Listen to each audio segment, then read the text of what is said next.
BJP के mission Rajasthan की करेंगे। बीजेपी आईटी विभाग की प्रदेश कार्य समिति की घोषणा हो चुकी है। 5 प्रदेश समन्वयक बनाए गए हैं। 26 संभाग संयोजक, सह संयोजक भी बनाए गए हैं। प्रदेश कार्यकारिणी में 11 सदस्य बनाए गए हैं। तो नाम भी आपको बताते चले उन सदस्यों के। देव सिंह राव प्रदेश समन्वयक बनाए गए हैं। क्रिएटिव्स राहुल राठी प्रदेश समन्वयक बनाए गए हैं। वेबसाइट एवं ऐप के यशवंत मंडावरा प्रदेश समन्वयक बनाए गए हैं मोर्चा प्रकोष्ठ के। तो नाम आपको बता रहे हैं जिन्हें बड़ी जिम्मेदारी दी गई है।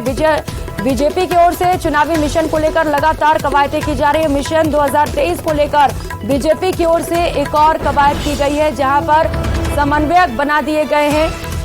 तो कार्य समिति की घोषणा हुई है। 5 प्रदेश समन्वयक बनाए गए हैं। 26 संभाग संयोजक भी बनाए गए हैं और सह संयोजक भी बना दिए गए हैं। अब इन सभी को इनकी जिम्मेदारियां सौंपी जाएंगी। सहयोगी सौरभ हमारे साथ जुड़ चुके हैं। सौरभ, कितना महत्वपूर्ण ये आगामी चुनाव को लेकर और कौन कौन सी बड़ी जिम्मेदारी रहेगी इनके ऊपर? इस दौर में आईटी का एक बहुत बड़ा रोल जो है वो हर क्षेत्र में देखने को मिल रहा है और चुनाव के मद्देनजर काफी महत्वपूर्ण आईटी अपना रोल जो है वो अदा करती है।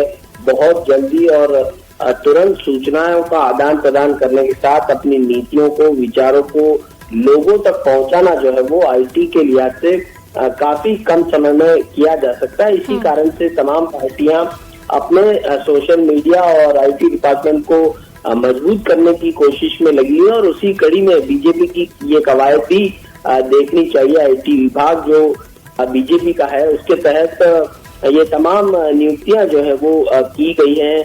5 प्रदेश समन्वयक बनाए गए हैं, 26 संभाग संयोजक और सह संयोजक बनाए गए हैं और 11 लोगों को प्रदेश कार्यकारिणी में जो है वो जिम्मेदारी दी गई है। तो ये लोग अब किस प्रकार से जो सोशल मीडिया पर बीजेपी की रीति नीति को पहुंचाते हैं, क्योंकि परिवर्तन यात्रा निकलने वाली है। आने वाले दिनों में कई नेताओं के दौरे होने वाले हैं।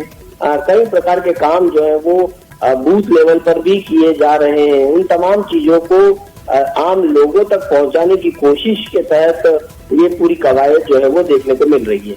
और सौरभ, बेहद महत्वपूर्ण है क्योंकि आज के जमाने में कोई न्यूज़पेपर पढ़े ना पढ़े, टीवी देखे ना देखे, मोबाइल जरूर चलाता है। ऐसे में रीच काफी ज्यादा बढ़ेगी और अगर ठीक तरीके से ये काम करते हैं तो निश्चित तौर पर इसका पॉजिटिव रिस्पांस देखने को मिल सकता है आगामी चुनाव में।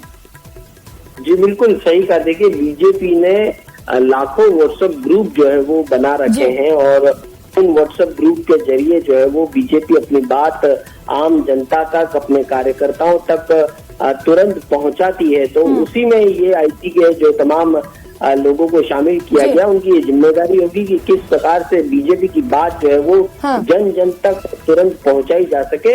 उसी के तहत ये पूरी कवायद जो है वो की गई है। बिल्कुल सौरभ, क्योंकि सोशल मीडिया का रीच काफी ज्यादा है। ऐसे में अगर पॉजिटिवली बीजेपी अपने मैसेज को जन जन तक पहुंचा पाती है तो ये निश्चित तौर पर बीजेपी के लिए फायदेमंद हो सकता है। बहुत शुक्रिया सौरभ तमाम जानकारियों के लिए।